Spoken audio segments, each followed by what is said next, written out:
state telecom company CANTV has said that it will make internet, fixed telephone and television services free for 48 hours following the earthquakes. The company said that the measure was introduced in response to the emergency caused by the disaster.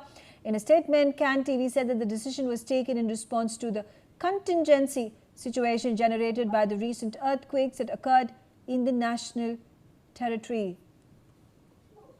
Okay, let me get in Ambassador Sushil Singhal into the conversation with me. Ambassador Singhal, you know, such devastation that Venezuela has witnessed. You know, it is going to take a considerable amount of time, months if not years, for it to get back in shape. Its economic situation was already, you know, it was in difficult straits in wake of Nicolas Maduro, who was captured by America.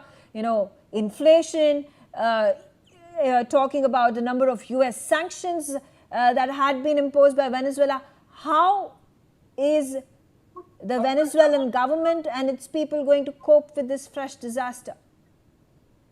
Well, you know, what has happened in Venezuela is really sad, and the extent of damage which is being talked about is mind-boggling in my view.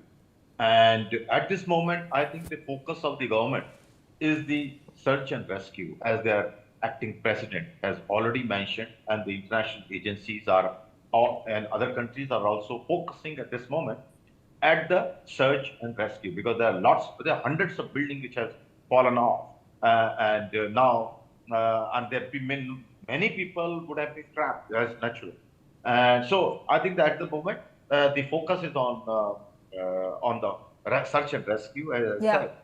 And of course, you know, we all know that, you know, Venezuela is undergoing a lot of stress. It's a developing country, but it was under sanctions, and the economic condition is pretty bad. And the different governments are also supporting. Our Prime Minister has also issued a statement, and in support of Venezuela, and we have offered all the assistance required, because, you know, Venezuela is a member of the Global South community, and India, as a leading voice of the Global South, has always been, in any case, India has always been in the forefront of, you know, providing assistance whenever there is a disaster or other problems. So, as of course we have a long distance, but still, India has offered all the possible assistance as required, and we have of course the expertise in this area, because we have been working with different countries whenever there are disasters struck. So we are in a better position than many other countries to help them. And I think that is what will be happening at the moment. I'm sure our government, our mission would be in touch. And that has been a statement that has been released by Prime Minister Narendra Modi as well, that he said that India will be providing all the support, relief and rescue operations that would be required for Venezuela in its time of need. All right, on that note, let's take a look at these. All right, so those are the updates from Venezuela. We'll keep a close eye on other updates that are you know, taking place at a rapid pace.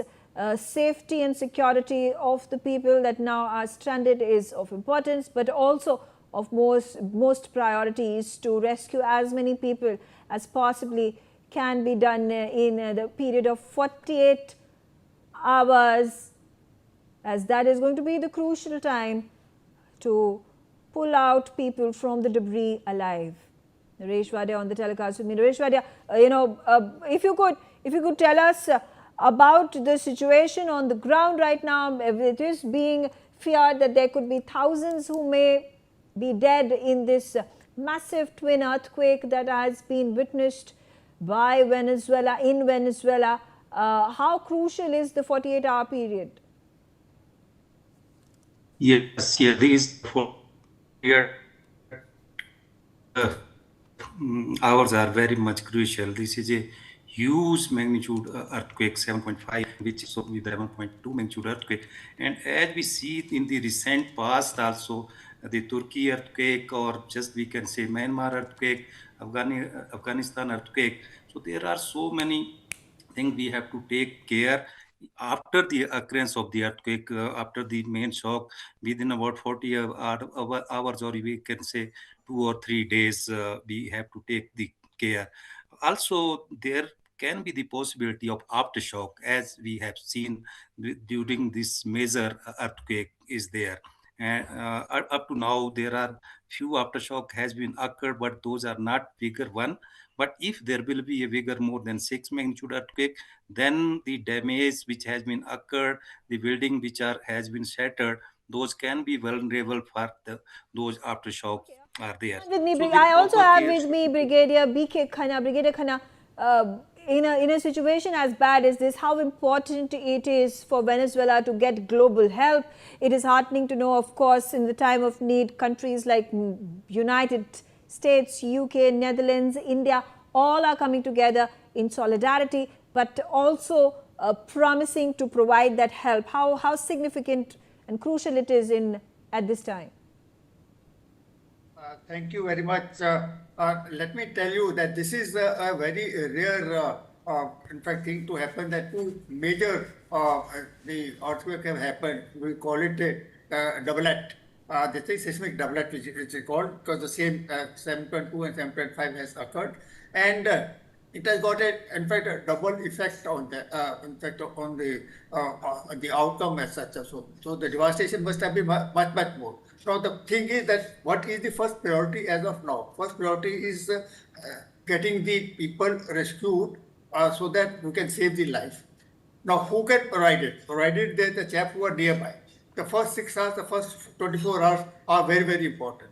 So sending the people from Europe and sending people from India, this is for the rescue is in fact out of question. Even from the international, the chap who are going to come over there will be coming a little late. What now is the requirement is that all the countries which are nearby to the Venezuela, they can support it. They will be of much help. What we can provide, like is the nearby, which Okay. doing it later on. Yeah, that is will be more important to see for the, in fact, giving the other services, like giving the help to them in the reconstruction, giving the help to them in provide the relief, etc. That is something different. But now, as of now, the first priority is saving the life from there. Only 164 will go to thousands. I'm telling you today that this is the first thing that has happened. That's been the estimate that at this point in time has been shared by the U.S. Geological Survey, that has come up with the figure of thousands being feared buried under the debris. Thank you very much, Brigadier Khanna, and all my other guests for joining me and sharing your inputs. On that note, I slip into a short break. Thanks for watching NewsX.